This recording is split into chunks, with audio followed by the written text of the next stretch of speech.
You are listening to Something Rather Than Nothing. Creator and host, Ken Vellante. Editor and producer, Peter Bauer. But yeah, you're talking about the Manchester and the buildings and the layout. Tell me a little bit about that. Yeah, it's mad. Now that I think it's beautiful. It's a gorgeous city in the sense that it's a combination of urban but very natural in the way that it's urban, both modern and quite ancient, kind of pre-20th history. It's not ancient really, of course, but you know what I mean. It's I know what you mean. Yeah, it's very industrial. It's very, and I know a lot of people aren't really a fan of that maybe, but I think personally it has its own charm. It has a real history that comes from Manchester, obviously, is like the cotton industry, the textile industry, and the fact that it has come through adaptations and it's kind of translated into sort of living and accommodation, because it's a very attractive city for students. We have so many international students. There's about, I think, a third of our economy is made up of students Really? themselves. Wow. Yeah, it's mad. And generally, I think it's just a hub for all things art, all things media, which is, where I happily support and, want to always step in with whatever project's going on. But yeah, I can be more grateful to be in Manchester, but yeah. Yeah, well, we might have a lot of connection as far as maybe at least being around that. I grew up in, oh, you're gonna dig this. I grew up in Pawtucket, Rhode Island, East Coast, Wow. Oh, nice. Oh my gosh. So check this out, the connection with Manchester and all that stuff. The first mill was put on the Blackstone River in Pawtucket, Rhode Island. So it's deemed the birthplace of the American Industrial Revolution. That's so cool. So they stole the plans from over there in England, dragged them here, right? This dude said, I figured out how to do this, put it down. And so it powered it was it was on the river, the mill. And what it did was it powered all the mechanics to they would call it mule spinning with the fabric and the wool and all those mechanisms. So that's how it was powered. So where I grew up was like the earliest kind of like industrial US area. And that's what I grew up in the after, like 1980s. Right. Kind of like the collapse, the same kind of trend you see in England, where that collapse in the 80s of the, the Thatcher and Reagan and all this conservative ideology. But that's a long story. I'm guessing, Zainab, we're going to be able to talk about probably a billion things, but we should probably like welcome the listeners into since we've been waiting to talk with each other. We haven't talked yet. We've just emailed, but we connect probably. And I want to learn a bunch really about the things that you do. But everybody, we're talking with Zainab Imran. Is that the best pronunciation? Yeah. Zainab Perfect. Imran. We're reaching her from, as you might have heard, talking a little bit about industrial background from Manchester, England. And I just really want to welcome you onto the show. Thank you so much. Yeah, I wanted to say just the chance happening of what I dig is just seeing you read poetry. I'm very kind of impacted, but when you see a poetry performance that's like that, I still have that sensitivity. So that I just saw that, and then I saw you made zines, and you work in kind of like work with community organizing, and you're active in the community. So a whole bunch of things to talk about. But why don't you just tell us a little bit about some of the things you're doing, like maybe even start with the zine and the type of poetry you do. It'd be a great introduction for the listeners. Of course, thank you. That was such a gracious introduction regardless, though. Thank you so much. It means so much. I think I began poetry, I want to say, in written form. I guess around early sort of adolescent, young adult kind of vibe. I'm going to say around the age of maybe 14, 15 is when I got serious, I guess.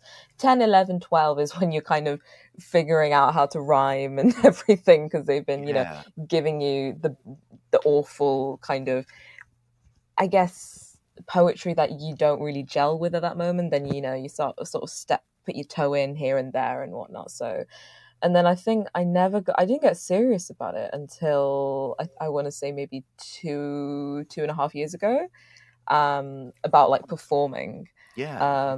And it comes as a shock to people, of course, as well. I did have some shock in hearing that, actually. Yeah. Yeah, God, yeah. I think I just was very much like still finding my footing in the literature scene, because I'm a huge reader. I love reading. I do an English degree, and I want to pursue sort of academia within like English and creative writing especially. And I think I kind of realized, as much as I can love Larkin, as much as I can love I have a special place in my heart for Robert Frost, especially as well. Oh my gosh. Yeah, cannot beat Frost in my opinion. And I feel like I then kind of gelled back into the contemporary UK scene of poetry, which is very much not as developed, unfortunately, as the American Okay. scene. Because you have brilliant American poets, I think, but I Oh, for definitely, sure. Yeah. yeah. Nowadays, I'm sort of like Chen, Kaveh Akbar. I'll talk more about obviously the poets that really inspire me, but I got to write down mine so we can get back to it too. Keep going. yeah. But yeah, I think I definitely just picked up on poets from the UK of like diaspora, especially. That is it's really interesting. It is kind of an aged term to say like a diaspora poet, or a poet from a person of color, a poet of color, because Sure. I feel they're everywhere now. Like, it's not like a unique kind of individual label we can give anyone, I think, anymore, because it is very much leveled out the playing field from, I'd say, like the late 90s. But it was kind of seeing how people take colonial history, post-colonial history, and immigrant history especially as well, that I was like, and Manchester is a very much just an immigrant hub next to London. Is London, Birmingham, these are all like the massive multicultural cities, but Manchester has its own rich, deeply rooted history in immigration, migrant sort of Windrush especially. So I think I was very much intrigued by the struggle from like the 60s onward. And I always say to my mum and like my parents, God, I have it easy when it comes to being a person of color compared to, and being like a creative, compared to whatever people had to go in the 70s. You can find more space in that sense, like absolutely, for you to do what you would like to do now. For real, honest to God, it's so much more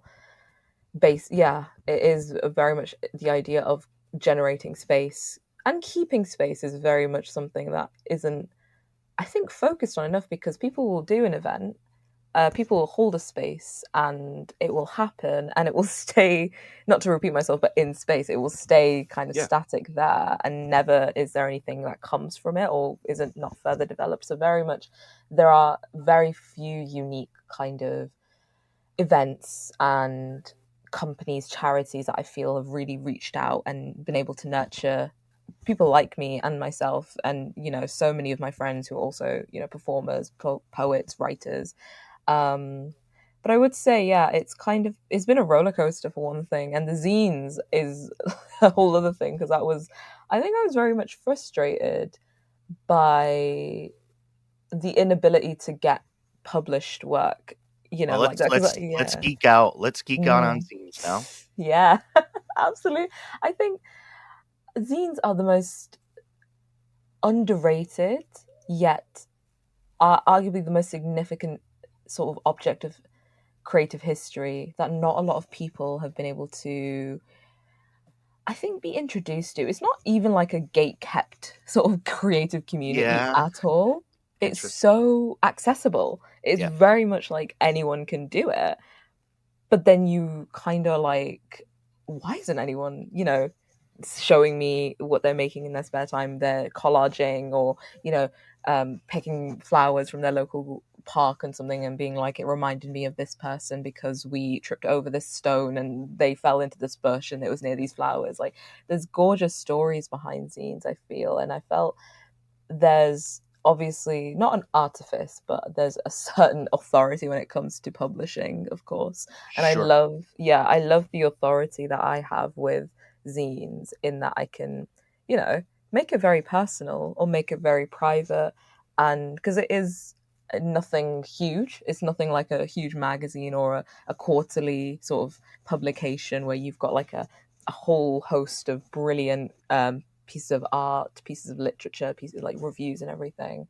So I guess it was kind of just me foolishly being like, I'm very frustrated by being rejected from publishers or from magazines. Let me do something myself. And from then I was like, I actually enjoy it more than having to listen or getting, a cold shoulder from an editor. So people Yeah. might think that's a bit malicious of me to say, though, but it does. No, Yeah. no, it's that you're talking too about like um being able to control and to like decide and allow out. What I found that when I started like creating things regularly about 4 years ago, be paintings, podcast, etc. I found that um I had an experience trying to go through a way. My life and history is tied to being a union rep. Uh, that's my Brilliant. that's I Yeah. moonlight with art. Mm. So I just became really fascinated by just how I was trying to handle that, and how I was trying to how I was trying to do that. I didn't want to have to go through anybody. I felt like I was at an age, I was like 45, I'm 50 now. So I'm like, I don't want to like have to be asking people like to go through things. I want to ask people directly who I want to talk to Mm-hmm. about doing the thing with me. I don't want to worry about the door. I want to be like, do you want to come talk and play? And and I think zines in that same type of way, I found very much the same. I'm like, well, I'm not trying to push out things to get published. I never had time or didn't dedicate myself in that particular way. I've had things published, but I didn't spend a lot of time there. So with zines and podcasting, it seems like, well, you got an idea, push it. You don't have to ask anybody. And pretty freeing, huh, It Zainab? is. That Yeah, that is exactly it. It's that, yeah, the whole the whole permission thing is kind of like, I think my dad was just saying today as well, like, imagine we're gonna reach a point of where we have so much information at our hands that we're gonna not know what to do with ourselves. I yeah, was like, well, we do know what to do with ourselves because we're doing stuff for ourselves. I think we're kind of, not wanting to reverse gear and be like, is this okay according to, whatever? Do I need to go through here and this? You're like, no, you have the means, you have the resources, so why not? And as you say, like, being a union rep, was it you were saying, right? yeah. That's And what I said. how practical you have to be, and that is in of itself, because like, I'm going not through it, I'm just recently we had news of strikes within our university for about Yeah, 4 weeks, right? sure, And so 2 weeks have gone by, and obviously I've been through it for like 3 years. I'm so used to it, and we all support the strike workers, but now they've kind of reached an ultimatum to agree, so they've sure. called off the strikes for now. But to go on campus and see people there every day, the same people as well, it's so inspiring. And I think you're right in, yeah, people within the zine community, especially very political people who I've met, who have, altered the way I think about space For and the sure. way I think, yeah, the people can really impact you when they talk to you about photography, when they talk to you about landscaping or any sort of kind of medium. They're very much authoritative and understanding of how to generate messages. And I think that's the main thing I like about art is message, because there is no such thing, I think, as art without a message. And it's weird when people say to artists or musicians, you shouldn't be political. That is that Yeah, seems it's like pull out that thread, and the thing doesn't hold together. It's within that context. It's so controlling. It's so mm, you must now not say things of import because you've entered this milieu or something like that. oh yeah. I don't know. One of the things I wanted to mention, in just our probably some of our thinking with the zine, Mm, podcast has a zine, and we'll be putting out yeah. the second issue, which is going to be an all indigenous issue. Wow. Yeah, the second issue, and it's DIY, and had the first issue, but just like trying to display in a particular way Mm, artists or the sounds that I've come in contact with, like it'd be music and visuals or a special project. And as you know, like when you're into that tactile, when you're in the bookstore, you're looking through the zines, they can be particularly and incredible as far as their composition, that there's mm, thread or embroidery, or it might sound kind of weird just talking about it, but there's all these different forms. And then yes. you're Yeah. talking about the super practical impact of a zine that says, you're a black man, you got pulled over, Mm, here's what you do. Like a zine that you look at and be like, just remember this would be a good thing to do and not to do. Or I want to start a union where I work zine. yeah. Like, what are the steps? So just like it could be so much, artful and towards that, but it could also be like, put this in your pocket and knowing when you're in this situation, how to get out of it. Yeah. It's not even like a get out of jail free, but it feels like a little man in your in your pocket just giving you advice. Yeah, that's very true. And how you said about the different formats and the different art forms. And I remember one of my friends, they're an artist and they do architecture, and they had this gorgeous zine that they posted online, and it was just the pages were just letters, like cut out letters instead of like actual pages. So I think they were spelling a word and I couldn't figure out what it was. I still need to ask them, like, show me that zine. I really want to see it. But even, yeah, as you said, some photography ones that I've seen. There was one beautiful one that's on my shelf right now of I got from a zine fest. It was of someone who'd taken pictures after their grandmother had passed away, and how I think it was about 3 months after, how everything had been left untouched in the house. Oh, It's gorgeous. I will send you a picture of them as well if I can find. I think I can see it right there actually. And the he was telling me how he hated how the hedge at the back garden had overgrown because she was so on it with like trimming the hedge you always see it constantly. one way. Yeah. Yeah, and I was like, that hits really hard. Just the idea of what you leave behind and the fact that everything continues with the bereaved and with who has been, kind of taken from you, and the fact that the world, the home, the home in of itself doesn't care for kind of static or kind of grief or anything. It just collects dust. It still grows, still collects water, collects damp, collects mold in the ceiling. It's so poignant. So that zine really brings me down to earth.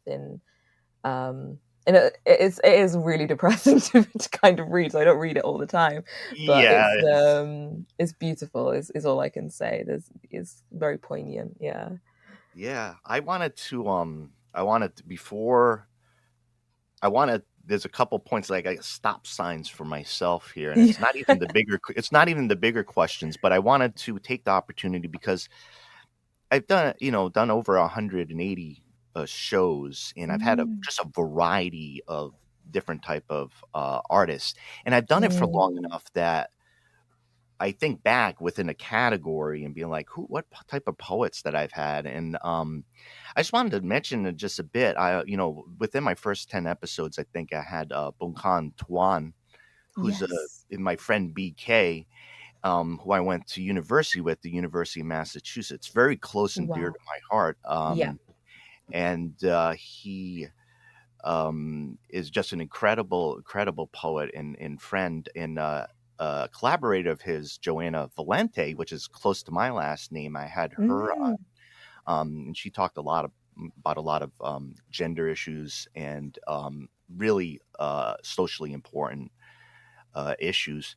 I remembered when I interviewed Seamus Murphy, who's the director for PJ Harvey, Polly Jean Harvey's videos, that she had done a book which explored Afghani Lande, I believe it's pronounced Lande poetry, like a style of poetry there. Right. So, and there's a few, like, I've had just these incredible experiences in talking about poetry.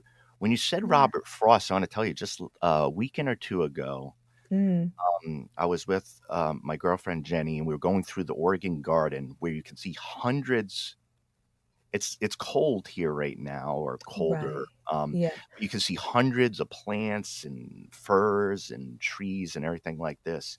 And when we were going by birches, and I'm from New England, so I pointed out, like, Jenny, I got to tell you my special connection, because Robert Frost did this poem, Birches, and I've listened to it where he sings it. He reads it in his gravelly Robert Frost. I can't even possibly do it, New England voice. Oh, wow, yeah. So I hadn't thought about birch trees in a while. There are as many birches are out in the Western U.S. as the U.S., but I had Robert Frost going through my head this like 2 weeks ago. So when you said Robert Frost, I'm like, oh my gosh, I need to talk about my Robert Frost. That's brilliant. Oh my gosh. Yeah, famous poem, Birches. And there you can find a audio recording of him reading that poem. Yeah. It takes a lot from the mind, I think, when you hear a poet. Birches that's insane. That's what a brilliant connection that is as well, Ken. Yeah. It is the one other thing I wanted to mention is I drop in and out of poetry, kind of like picking it up a bunch and then getting some more later on. But one poet that I really like that I wanted to mention is Morgan Parker from the U.S., who did a collection, There Are More Beautiful Things Than Beyonce. I'm not sure if you ever heard of that. Oh my Yeah. God. Wow. Yeah. So I wanted to mention Morgan Parker. And like you said, there are so many great American poets find themselves like in independent presses and such. Can you tell me, so you go out there and you're in front of a camera and you're delivering like important, impactful poems. No, but just how do you see, when we talk about poetry, how do you see it? Is it how how are you putting it together in that form, and in conjunction with delivering it like you deliver it? What's it mean to you? Yeah, I sometimes wonder, when a poet that I'm kind of friends with, one time he said, if he could be a singer, he would have been a singer, not a poet. Like, if he could sing. And I was kind of like thinking, like, is that just what I want to do as well? But no, the process is kind of like, you just have a mind splurge, of course. And I think I definitely learned from other poets as well, is that the most mundane makes the most interesting conversation starter sometimes. So you can talk about, I think, I saw this truck fly by me and I thought it was the tree kind of whispering, run, but really it was a plastic bag coming outside from the back. And something like that, when you say that with some sort of, conjecture and power to an audience, they're like, okay, but who was whispering to you? But like, these kind of, you kind of have to realize how practical certain, vernacular, certain images can be when it's written down on paper. And I think it is definitely just looking at other performers that I've aspired to be like as well. And I am a huge believer in notes and just constantly raking through and making sure I know when to pause and I know when to hit an impact and everything, because I love to kind of I hate the sound of my own voice, but I, record, read it back and everything as well. That is an instinctual, I think it's like an instinct thing now for me, that I'm like, okay, does this make sense to my brain? How is that gonna, process to others as well? But I think for performing, it is pretty much this, like, how do I know what will fall flat and what will, there's some times where it's been like, someone's come up to me afterwards and like, that line you did about, the chameleon or something, that hit me really hard. That was brilliant. And I'll be like, that was not the line I expected to hit hard, folk. It's so unpredictable as well, because there are certain moments where you read a line very differently and you kind of alter the room and you shift it quite a bit, I feel like, as well. If you kind of pronounce something a little more within a sentence rather than like the very final word, because I feel like a lot of people assume the very final words are what can give you clarity about a poem, but I kind of disagree in that you have to kind of see what's setting up. And I love when poets set up something beautiful, something audacious or absolutely seemingly obnoxious, and then when it ends in like a really blunt sentence, you're like, wow, so you wanted me to get that thing initially, but I was waiting for something else, and now you just throw me off my feet. I'm yet to capture that perfectly. I know so many poets that do that really well, but I think I was not very much. I'm still not very confident in performing Madly Enough, which sounds ironic because I consider myself a performing poet, so it's very ironic. But I'm still a phone in my hand or a notebook in my hand if I want to be a bit classy for the evening. And I think having the ability to kind of look into someone and look, eyes, windows to the soul, all that jazz, sure. But the idea of just interrupting yourself and kind of allowing disruption to emerge, I think is the thing that kind of keeps me wanting to perform, is that I want to, sure, disrupt narrative, but disrupt the evening, disrupt the piece that people have carved in their minds about poetry, because people see poetry as very peaceful, very, clicking fingers, having a good time, and it is a good time. It's all over the freaking universe, all over the universe, and super small and tiny and huge too. Huge, help me out on the performance, and I want to talk about that, because there's pieces that I'll just talk about seeing as effective. When I first saw you, that captured my eye, and your delivery and what you were doing is, even on what I saw, is that the angle is up towards you and your face is facing out, and you're delivering, and you're straight on the delivering. I mean, it's just right there, and there's a confidence. But I'm like, who is this? I see the hijab, and I'm like, and I'm reading about you back. No, like for me, I'm just I'm out here in Oregon. I'm like, and so I'm watching all of that too, and I wonder, because poets are never meant to fit into the day fabric. God, it's not like, oh, I'm walking down the street and the poet's just talking. That's wonderful. The poet's just talking. It's poetry is poetry. People are like, what's going on? So I get captured, by that moment and by that there, and Thank you. Just to affirm it. It's both visually and sonically, where you're looking in and you're following. What happens for you? You're the only person on the other side, and you're standing there. Tell us about what you see from the audience, or like what that is. Yeah. What do I see? I thankfully see people, as you said, I really enjoy when people are very much enraptured, because as you said, poets, we're not meant to have very exciting lives. we kind of just walk around and, sort of dig out sort of little treasures, sort of nuggets of ideas here and there. It's a very, very mundane life. So when you get up on stage, and when you put yourself there, when you see everyone, and it's so bizarre because everyone is looking at you and looking for you to kind of command and, sort of change the way that they're thinking, because after every poet you're going to change. When it's an open mic, whether it's like a headline performance, whatever it is, you're going to change the way you thought about, sure, that person, but also what a specific word meant, or does So this personal. image, It yeah, always ends up being so.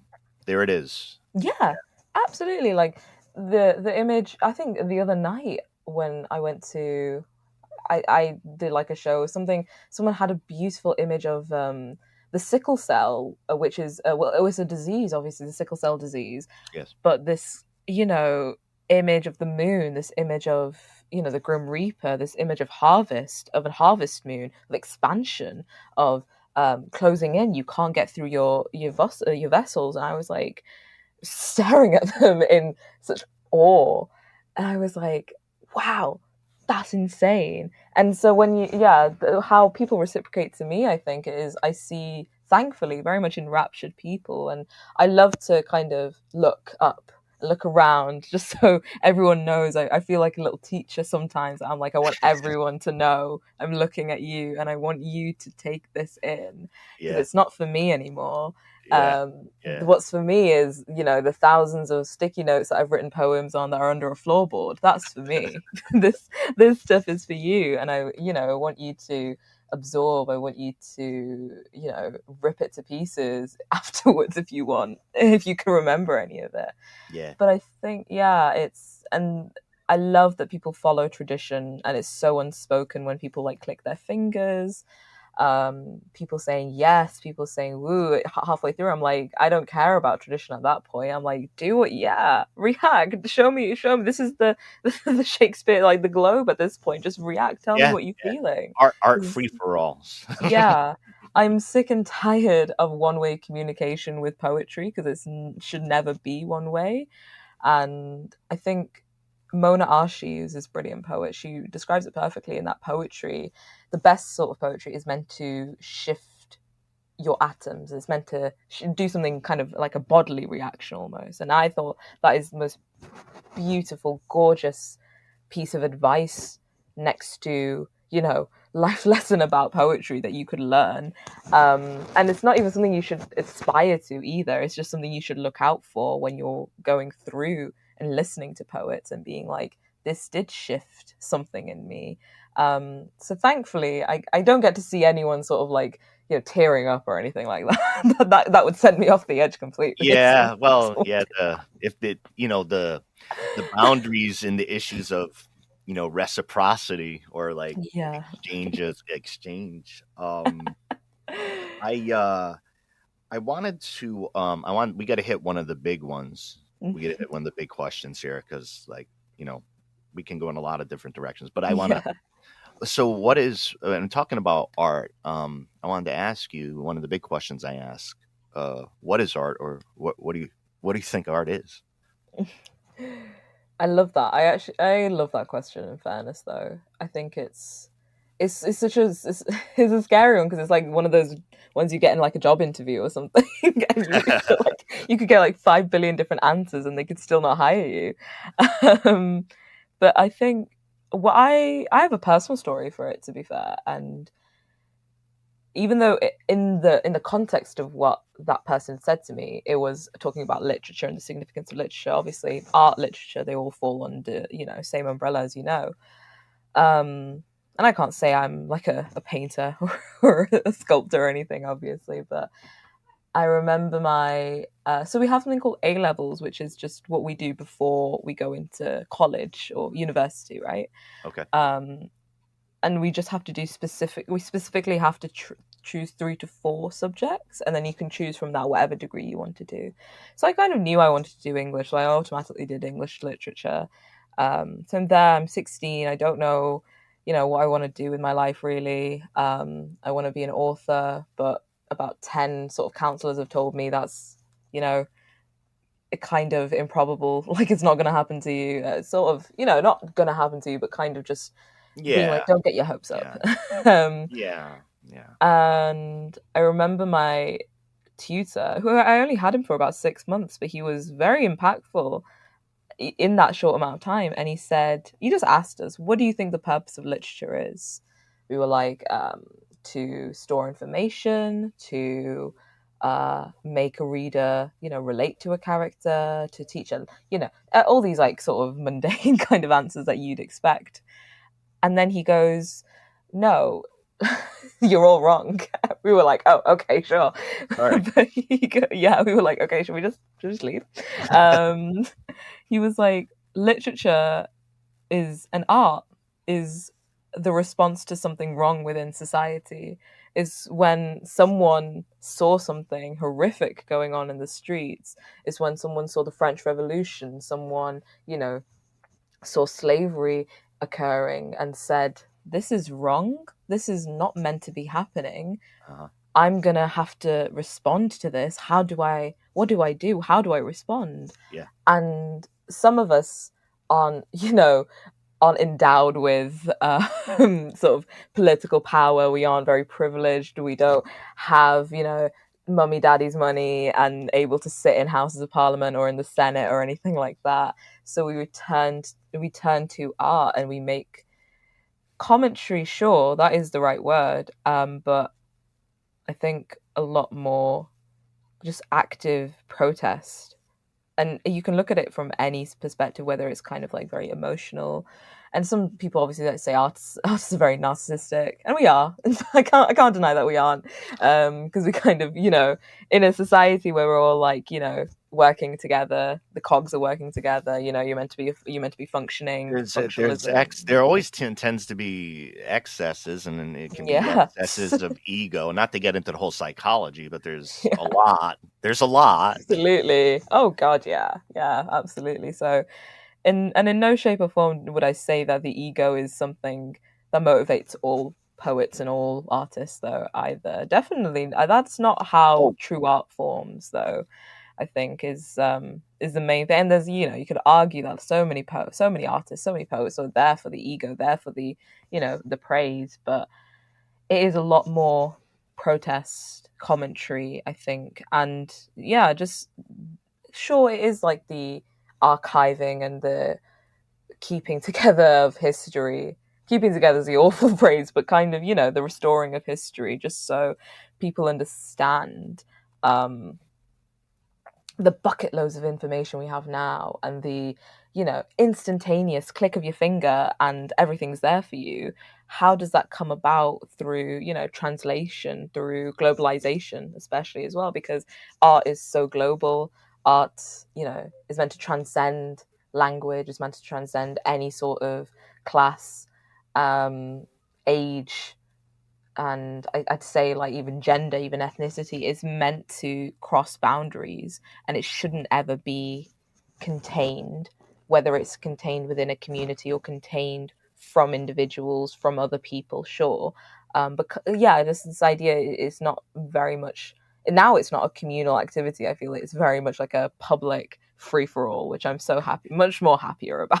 As far as the availability or the access, or even things like distribution of getting things, getting pardon me, getting your things out there. I was a English lit and philosophy major, as an undergraduate, and I went on to actually get a master's in philosophy, which that makes sense, and labor studies, which I ended up, doing. But I mean, the literature, I've been like, folks who are listening might not know, there's a lot of books behind Zainab, so I've been like, I haven't complained to her about this yet, but I've been like, so she would know, just like I would know, that when somebody is showing books in whatever way, the person who's obsessed by books, which I know we share, is going to be what is that one, and what's that one. And to add even more, I know you live in Manchester, which is far away, so I'm guessing there might be a lot of different books that are really cool that you would have picked out that I wouldn't have seen. So. Yeah, I think you're absolutely right in just the difference in not really audience, but kind of the outreach, as you said, the distribution of of literature and what you pick up. Like when I go, so you'd have like a Barnes and would you usually go to like Barnes and Noble or like? Let me stop. If right, I got a bookstore that I've talked about right nearby. It's a used bookstore. It's a block and a half Nice. away from here. Browser's bookstore, and Ooh. I get they're revived, and I go there and talk art, and but yeah, I got one nearby. But the big one still out here, just so you know, is Barnes and Noble's like the only big bookseller here in the U.S. That's left. Yeah. Sorry for that, Jag. I used to work in a bookstore, as you might imagine. So that's please, audience and Zainab, just I'm not complaining. I no, love I know you hearing about won't, but bookstores. Yeah. it's only so long you want to talk to the book clerk when they're the book clerk. True. Oh, so yes, literature and philosophy. How was it? I'm sorry, I just Yeah, wanted to go ahead. ask how, yeah, like what was it like doing the turning to the philosophy side from kind of the combination of English and philosophy? Because Um, yeah. I thank you for asking. Complicated, but I would say simply this. My first love is literature. Out of anything, whatever I cover or whatever I do in work or anything, it's literature. It all stems from there. But I think that I just wanted to explore the questions that I was not dealing with. That why did I read compulsively? I read from an early age compulsively because it fit my mind. I went to different worlds. If I felt uncomfortable in the spot that I was in, I could read and, not sound like just like strange and quaint, but I could very much be somewhere else. Yeah. And I started to interrogate like larger questions or thinking like reading like James Baldwin in the US and the experience of African Americans. And so then it was political. But all those questions punch towards the conceptual for me, at least the way my mind develops. So like I could always explore them in literature and poetry and other things, but I wanted to train myself in, that like maybe the art of philosophy or the art, of talking and engagement and exploration. But I got to tell you one thing that I know only in retrospect. As great as that is and as helpful it is for me, it was so limited to that narrow canon of white men who were great philosophers, but only in retrospect that I truly realized, because I kept studying on my own. Yeah. Wow, that's a important piece, but good gracious, there's so much more. And I'm like, oh, that's when I went to school. It wasn't terribly long. It was long enough ago, but it's like Yeah. that's kind of how I feel about it. I'll be honest, I don't think it's changed, unfortunately, for a lot of places. So you're absolutely right that criticism is very like the only experience I've had in philosophy is because I do classics as a minor, I guess. So I took a course in Senecan philosophy. That was interesting.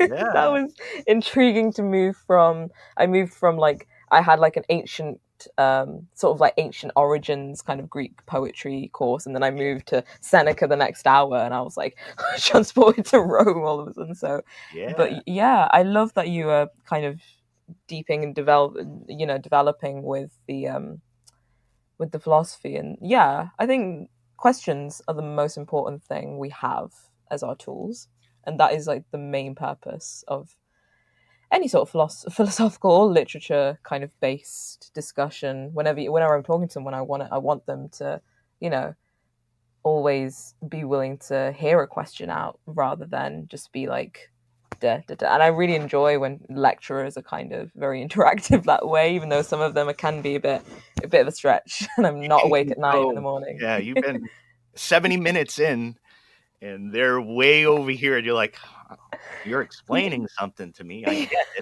it. very far away from the rest of us. That can happen at the uni, right? Yeah, God. Um, but no, I've first love literature. I really enjoy that, and I think one of the strange thing is, and I'm not sure if you've encountered this, but I've been intense in particular areas, and I think there's when you're intensive or super interested in multiple areas. I know when I studied philosophy, I ended up being surprised because in my head I thought that most people who come from philosophy be so deeply into the words, whether it was literature or fiction and all those type of things. It was not the case at all, because I'd look at their bookshelves and it'd be just studious and narrow and sequential, and that's fine. That's their mind. But I was like, how do you do philosophy without having read a Faulkner, or like how do you do philosophy without I don't know, in my head, like Kathy Acker or like Leo Tolstoy or like Simone de Beauvoir. Like how do you do these things without these influences? But that's unfair. That's the way my head works, but they did it this way. So I never disaggregated the literature and the philosophy, and never could. And one other final thing, as far as like the identity around that, when I was studying philosophy at Marquette University, it was the only time I went to a private university, and I got a scholarship to study there. I was Brilliant. very much a fish out of water, as you can speculate or guess, very much so. But when I was there, everybody viewed me as this like super practical oriented, like kind of like I got the East Coast accent. Yeah. This kid's from the city. How do you end up at Marquette? Like all that, and super Wow. into like books and words and weird things. So they always saw me as like that, like not fit into the model of this. And then when I went to go into labor studies, everybody thought I was the foofiest, like theoretical, conceptual. Oh, Mr. Like, ask him about this super big question. I'm like, no, like I'm union guy. Like I'm ready for the battle. And I found that time to be so fascinating, because I'm like, no, like, like And what are you? Oh, so that's so bizarre, but very much something I can imagine happened as well. yeah, Like, yeah. that's Who are you? And that's why, not to go too on, but literature and philosophy, they're globbed in my brain. How I developed it. yes. They're globbed, and I think if you go into different things like yourself, you see how things are just kind of, I don't know how to separate them out. No, yeah, you're absolutely, no, that's so true. I think I haven't felt that, but it's very much in my mind whenever I switch from like a classics. So someone will ask me, "Oh, what's your next essay on?" I'm like, "Oh, it's a classical literature one. I have to do, this piece about, Plato or something like that." And they're like, "Wow, how do you keep that in your mind? How do you remember?" I'm like, "I don't." But it's very much a thing of like, "Wow, this is really intriguing. How do you class?" And as you said, like philosophy is. I love that you brought up thingy, like the fact that you're right. How do people not read Faulkner? How do they not read? For myself, I'd say Aldous Huxley, because he had a huge impact on me in the first year of university when I think I'd read Brave New World when I was 17, didn't really understand it, and then I read it again when I was 19, and I was like, I don't know how it shifted in my brain, but it impacted shifted. me. That book really impacted me around 16, 17. I read it like 4 or 5 times. Yeah. Right? Really. And it's brilliant. It's absolutely brilliant book. But you're right in that how have people not read Baldwin, Audre Lorde, Harger, like all these brilliant poets as well, like HD or Anne Carson, who have had brilliant takes on, I think classical literature is obviously what I kind of really it's a guilty pleasure for me at this point, as well as my degree. A guilty pleasure luxury that I shall indulge at any time that I ever want in my life, and any day. Don't have anything due for it, like no deadlines whatsoever. Like I could just do it in my free time. God no.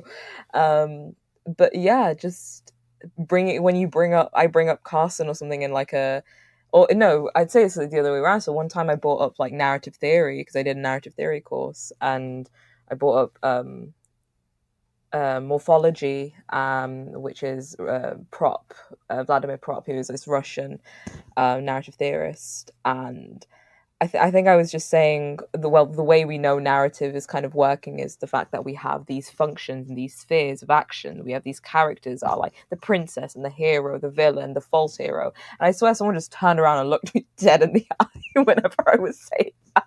I was like, if you want to say something, you can say it, but I'm just sharing information. Like, I don't know what you want from me. But they were, I think they were like, in their heads, they were like, how does this apply to Homer? Who knows?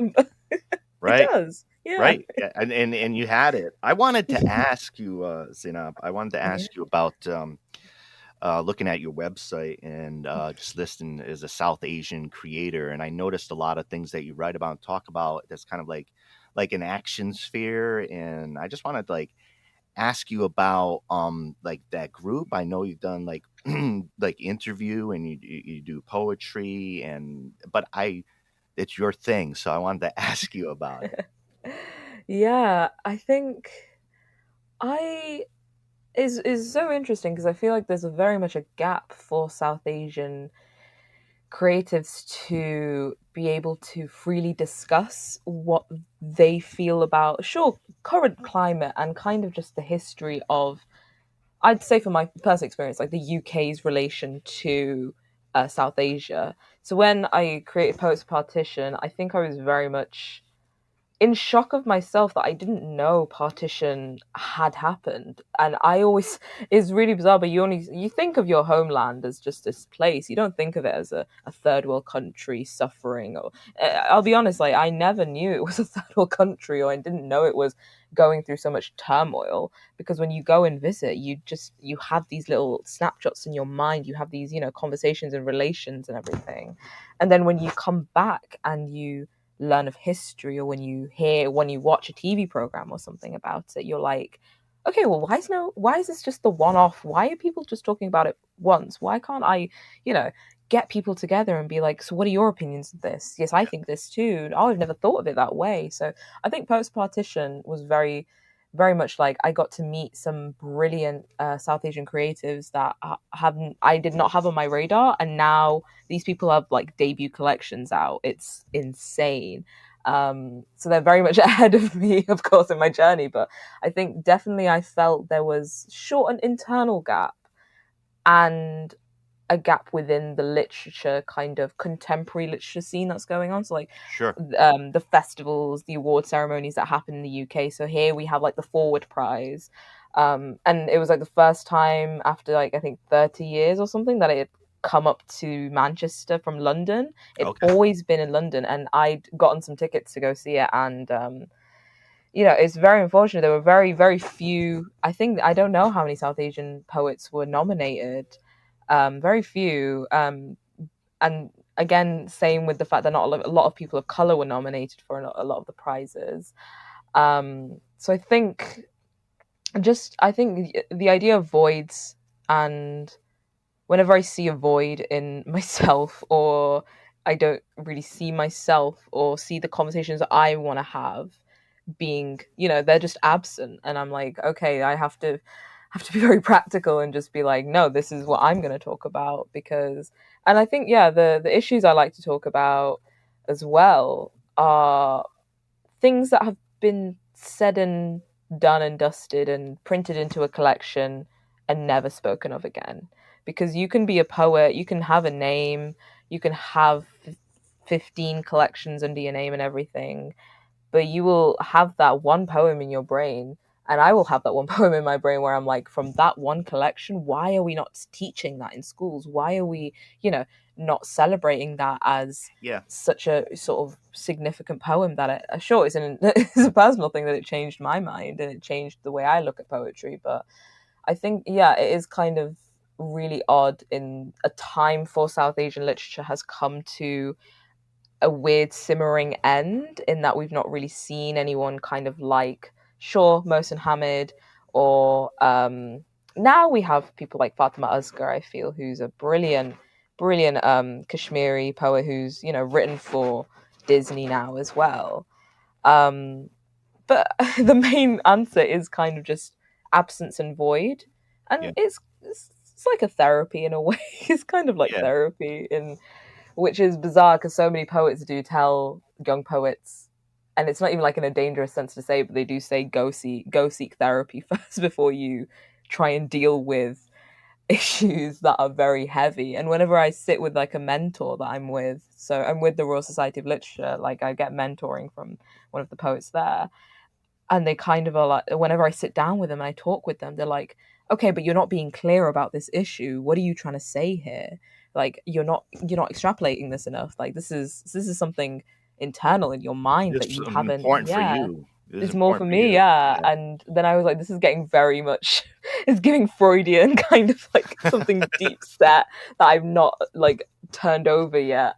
So it is in a way very therapeutic, but also just fulfilling, I'd say. And, you know, people expect kind of philosophical answers to that of like, why do you write about, you know, the struggle of colonial women? Why do you write about, you know, immigration and everything? I think it's not much, which is ironic to say because I just said like art is a political statement, and it is, but it's not so much a political statement as much as it is a statement to assure myself that I should be allowed and am allowed to talk about this.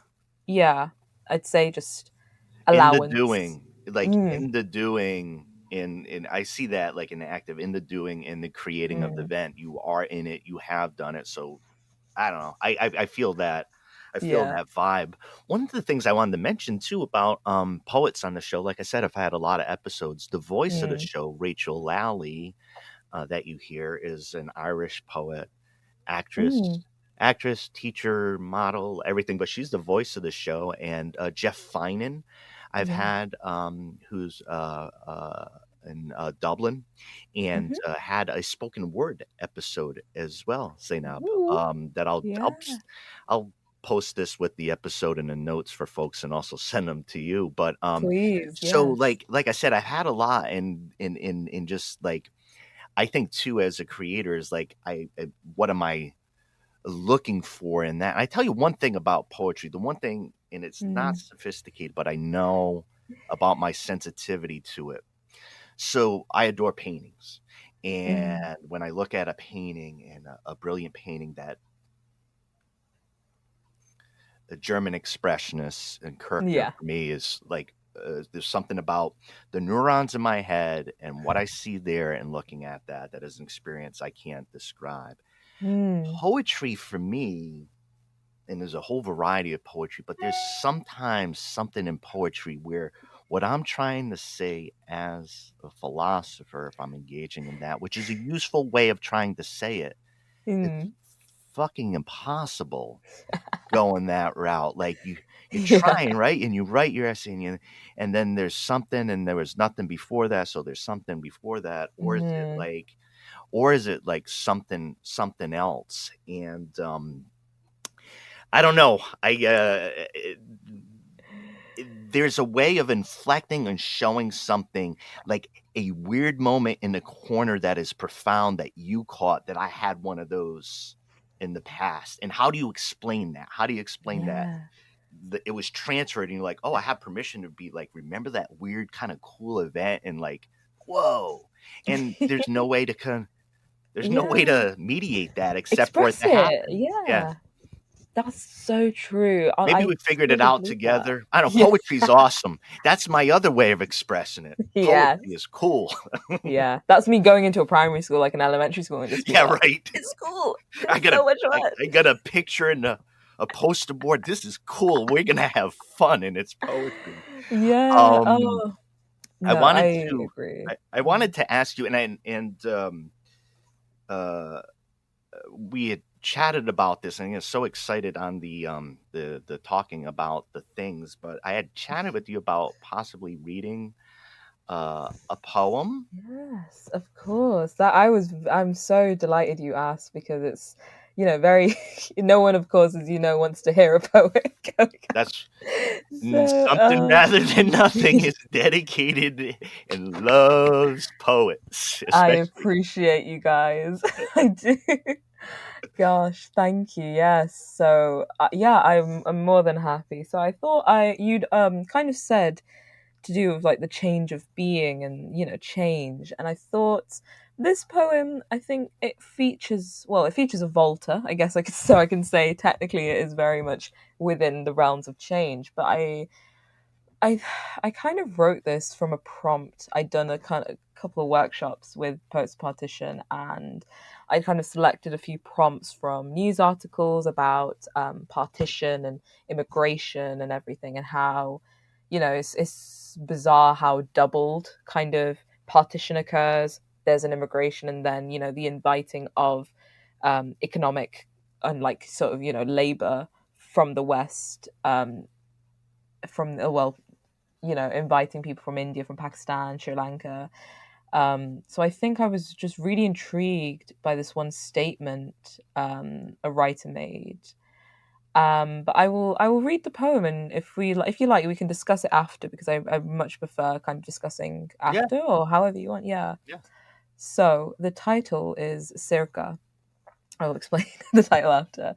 And the statement, the kind of epigraph, is their history is refugee, their origin is immigrant.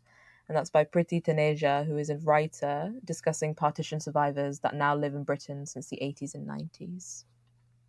Okay. Circa. The mantelpiece is greying with such clusters of home, and our Christmas tree is weighty with baubles the size of laddus, is shining green like a passport, green as the suitcase I came in. Outside, a line of Molotov cocktails sit behind the bins. Our front garden is fermented with the vomit of passing pub-goers. I honour that suitcase, patching, balding like a relative around his edges. He sits above the fireplace like a tired imp, squatted on ignorance. I hold it in the kitchen, not by my side as though I'm going somewhere, but raised up as though I leave Parliament with another life in a leather capsule. Tonight, there are no attacks, not while I sleep in bed, once clutching my passport, but in dreaming it is a head, a crib, a buoy brisking, dangling itself on the sky as waves oscillate, a swelling burden of home in four wooden corners, in a moulded black handle. It falls off my bed, crashing as a brick is thrown through the window and colliding with the mantelpiece, making a hole in my stomach. I don't dream of home because someone made it become the sea of tea leaves and oil. I make no homes of the bricks thrown at my family. They're outside, past the rubble and partition of living room window. A fist of flames collects like a bar fight. Thank you. So yeah, that's Oh, Circa. I thank you so much. The Thank you. experience was incredible. I want to tell you something too. My as I was listening to it, uh, I had a professor, poetry guy, brilliant Mm, poet, taught me all these type of things. But we came into his class, and he was talking about poetry and going through it, and what it means, of course, this whole type of thing and how it sounds. And this guy was like, fuck all that noise with like all this, like listen first, just listen as long as you want, listen for hours, read it out loud for hours, and like, what is this guy talking about? Because our heads are going towards the figuring the thing out. I guess what I wanted to say is, I did both experiences of hearing the words in that way and then pulling back out and mhm. hearing the bumps of your voice, and it brought up, like, how do you talk about poetry? Because I'm moved by her, and I'd be like, I think it means this, Zainab. Like you read that, and maybe I'll ask another question. Like, I think maybe that's some of the discomfort. Like, I was making that joke of Yeah. like the guy down the street who's doing poetry, but it reflects something that's there, being like, what do we do with Yeah. poetry, and like, how do we talk about it? Like, Yeah. what do you think? God, it is a hard question, isn't it?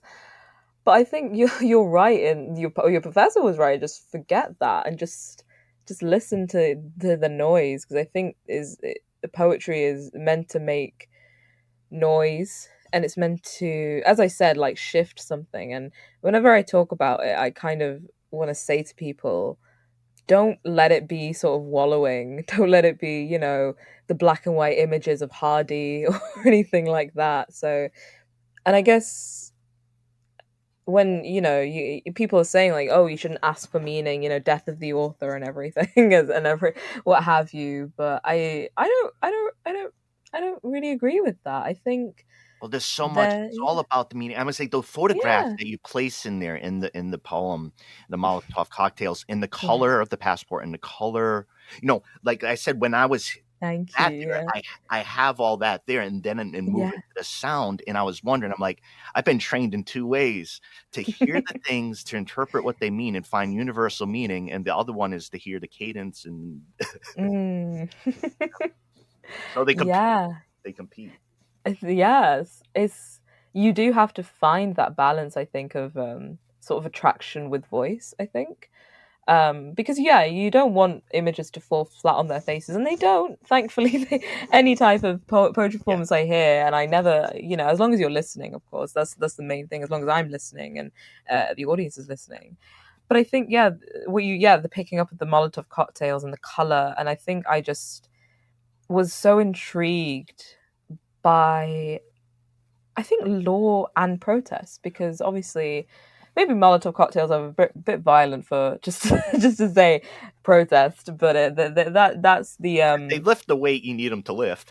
yeah, they definitely do. But they represent. I think the Molotov cocktail just represents something not even violent, just very much defensive. The idea that it's just stacked and prepared like ammo, in a way, because it's to draw on sort of protest within.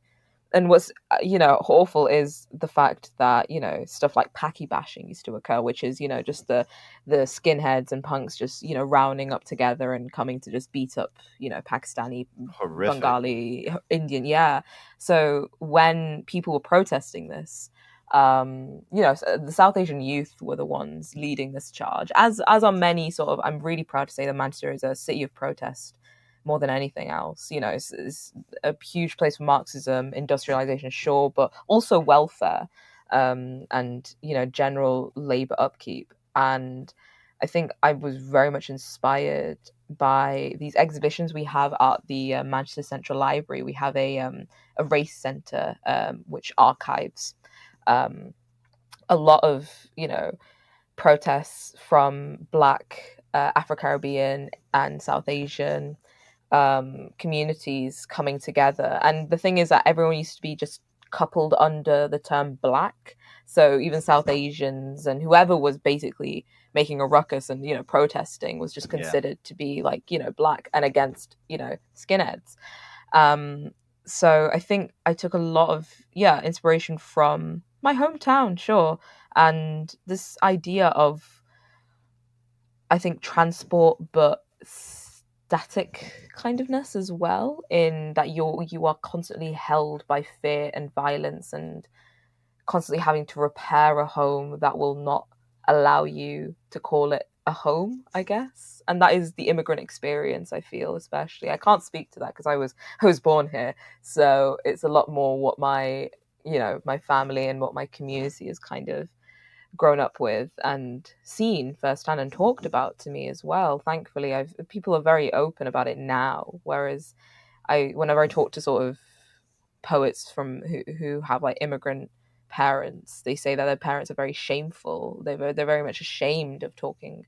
And I think that's a thing about poetry. You can't really have a lot of shame, because if you aren't very much on the borderline of exposure and, I guess, ownership of that exposure as well, there's a very fine line, I think, where you have to be quite exposed and you have to be very open. Like I said, it is a therapy session for a lot of us, but Yeah. it's very much this very exposing and bare bones kind of like this is violence is happening, and people are prepared for it, but they're never prepared for it at the same time. And and saying to make people uncomfortable isn't the right word either, but it's to just bring attention. And whether that makes you uncomfortable is it's not the emotion I can control, of course. And I would much rather people be open about that to me, in being like, maybe uncomfortable, but it made me think at the same time. So I've done my purpose. I've done what I had to do. Yeah. But yeah, I think it was just a whole case of like, I was just contemplating how violence was just, a constant thing that happened in the 70s, 80s, 90s. And then it's oddly enough smoothened out now to the point where we are multicultural, we're accepting of one another. Nothing like this occurs now, thankfully. But to think that your ancestors, or your just the people now the people I know in my daily life went through and witnessed these things, and you're like, no one wants to talk about it, but I have to force them out. I have to force it out through poetic form. Yeah.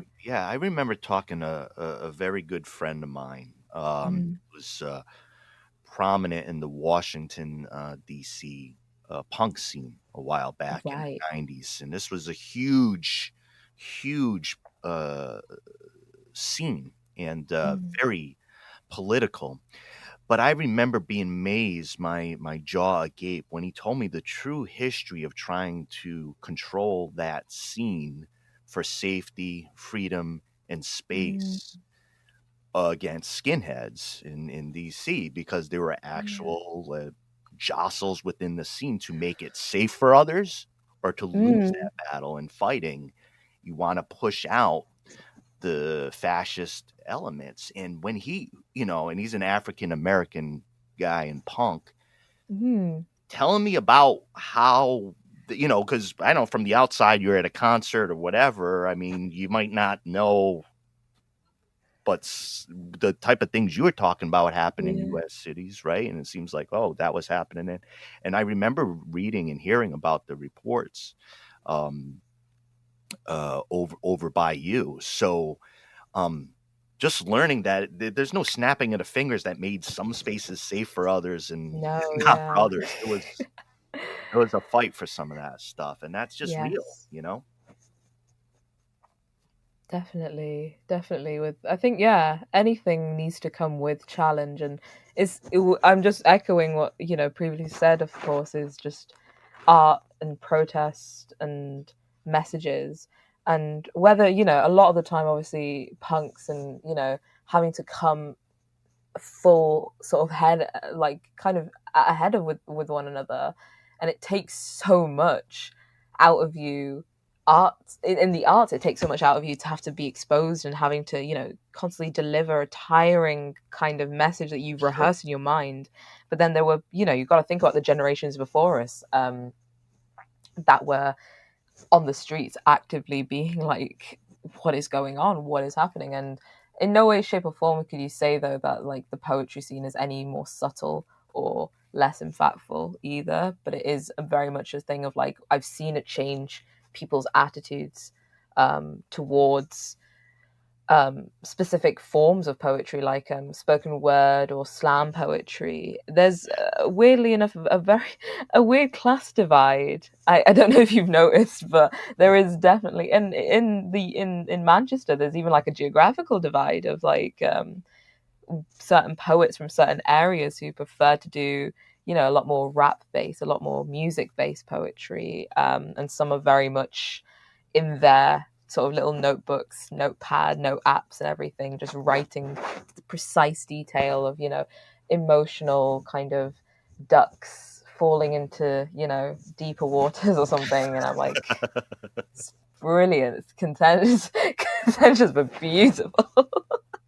I can't say I wasn't one of them. So no, hey, it's that exercise. We gotta get at the big strange question, and for you to take a crack at it whatever way you want. Why is there something rather than nothing? Why is it something rather than nothing? And it's so appropriate now that I know that you've done philosophy as well. This question is so philosophical. It's so unfair. It doesn't matter. Whenever I ask the question, it's like, that person's being unfair, fundamentally unfair. But and I like that. I appreciate any sort of medium that is not being fair to me, because where is the fun in it then? I think I've just based my whole life in academia. That's why I'm saying that. But why is it something rather than nothing? And I don't know how many people have said this, but something gives you hope at least. Nothing is that. just, nothing is just, as I said, I'm fearful of the void. I'm not a fan of the void. I'm not a fan of nothing. I'm very much a fan of, give me the crumbs, give me anything, give me something. So I think, and anything can come from something. And these are all just turning into suffixes now, really. But it's all the trick. It's all part of I love it. it's the hope. I think it's just the hope.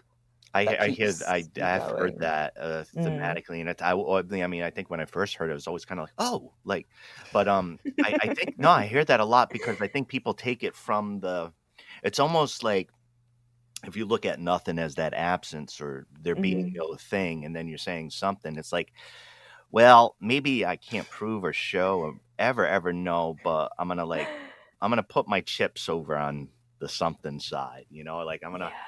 Like, I'm going to put them over that way. It's like Pascal's argument for the wager on God is like, well, in one wager, if you place it here, you can win eternal glory. The other way, if you don't put your money over there, you got no chance. So I'm going to put it on the one with the one for the chance for eternal glory. And I love and respect that argument more than anything I think I've ever heard. That's so true. I don't know why I was immediately thinking of Achilles, and the hero Achilles is like, well, he's guaranteed to die anyway, bless him, but he's going for it, right? You're right. He sulks for so long of the Iliad, but he comes through in the end. And that's we don't know what review. That's the quick review I think you just gave. Sulks, and then he came. Yeah, he's just awful to everyone, and then he hears Patroclus is in danger, and then he hears something happens, and he's like, no, gotta go now. So I think if we're looking at it very Achillean, Pascalian kind of, I don't know. I think we might be end up producing here the typical Iliad poetry, Manchester Industrial Revolution, Marxist history, what is art, Kirchner type of episode, just like that. Just another one. Yeah, in fairness, there are. I could recommend. There is a band that I love called The Mechanisms, and this is so off topic, but it is very much related to saying let's do an Iliad. Yeah. It's on topic on this show. Thanks.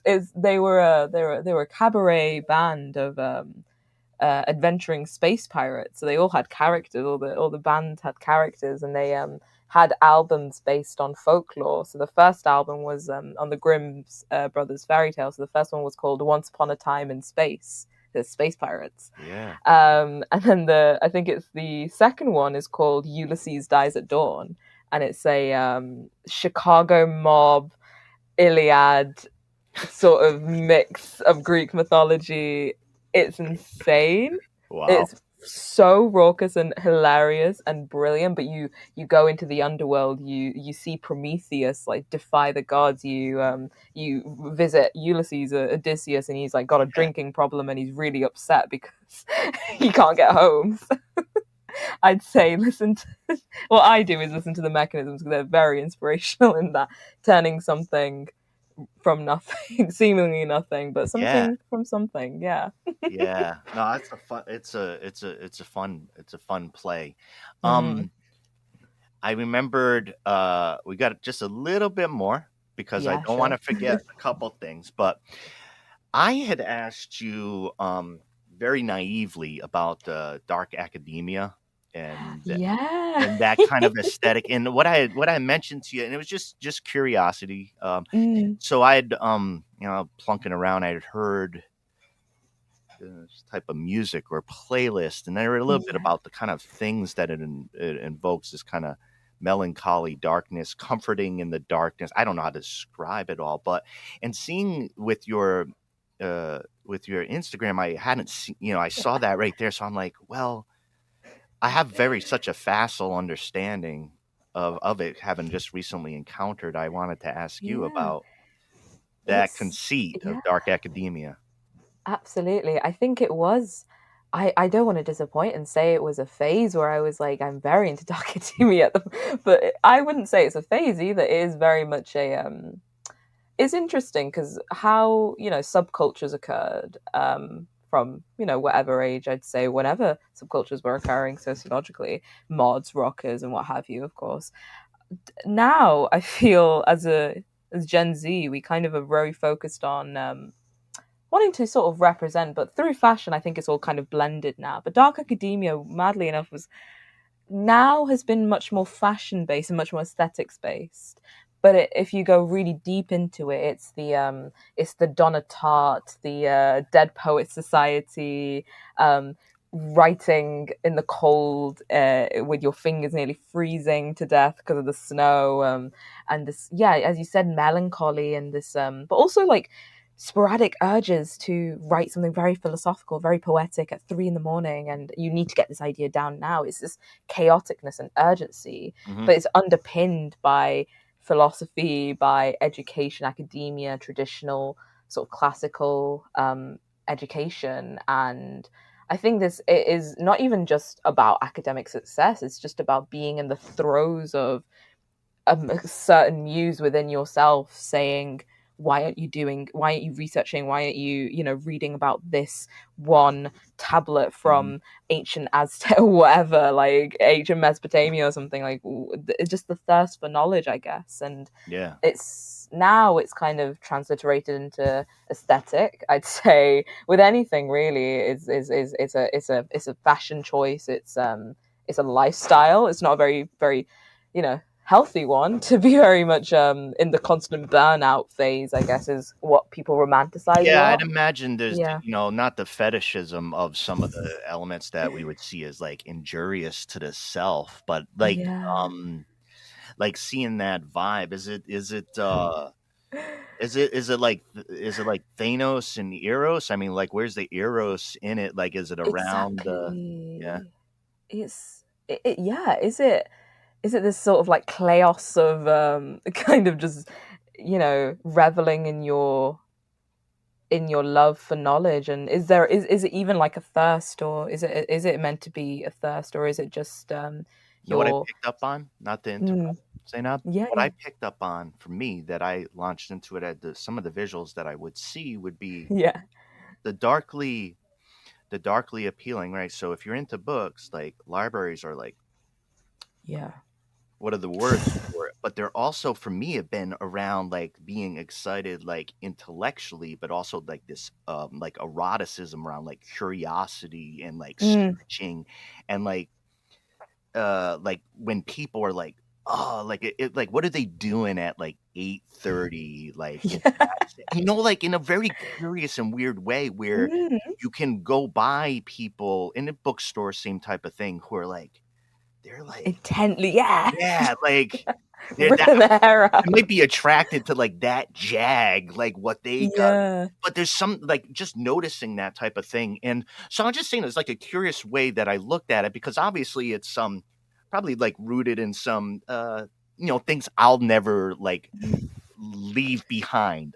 Goth and the mm, queer and the dark. Like I can't leave those things behind. They're a no, part of my thinking, but I also know enduring in that space is not the path I'm on, of mm, enduring in that space. So it's not to fetishize, or well, I guess it no, probably is to romanticize, a romantic type of yeah. thing, but I don't know.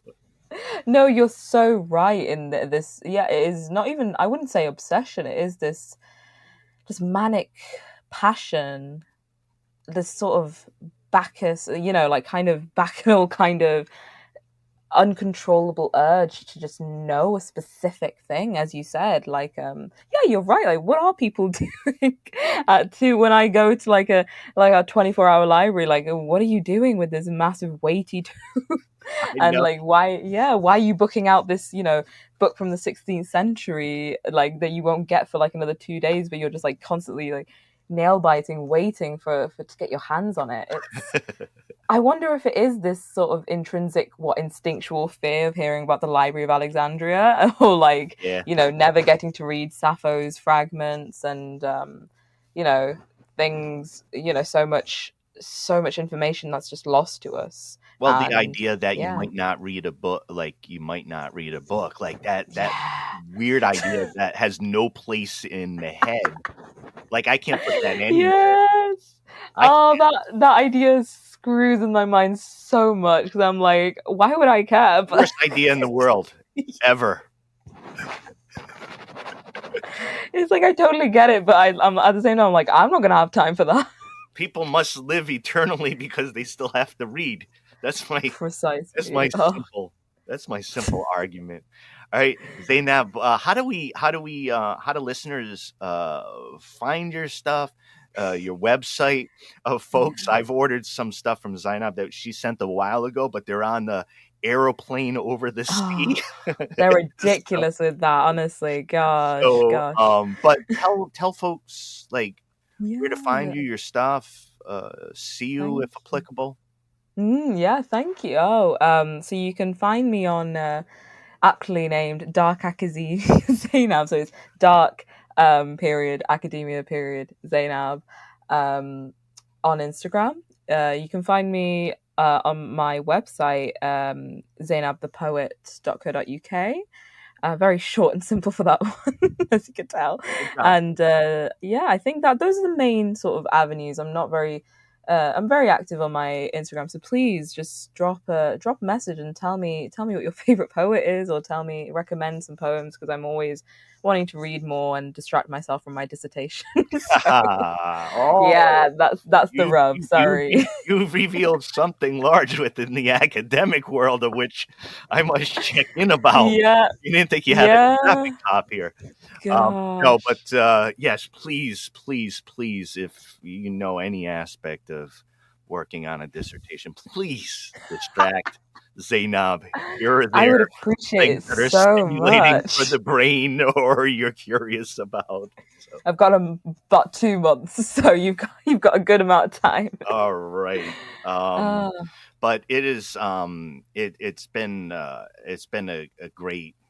It's been a great chat, and I think we're both excited. Some of the similar interests in being able to connect in this way. I always think it's super special that it's the magic that like we're able to talk and meet in this type of way, and like get into I think it was 2,122 topics that we did.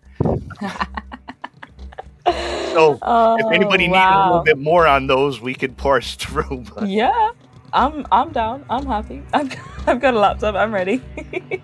So it's again, thank you for coming on, and everybody check out. Thank you for having me. This was such a delight and highlight of my year so far. Honestly, it's been brilliant. That's super. In February from the airplane across the sea. So yeah. Oh gosh. Thank you so much.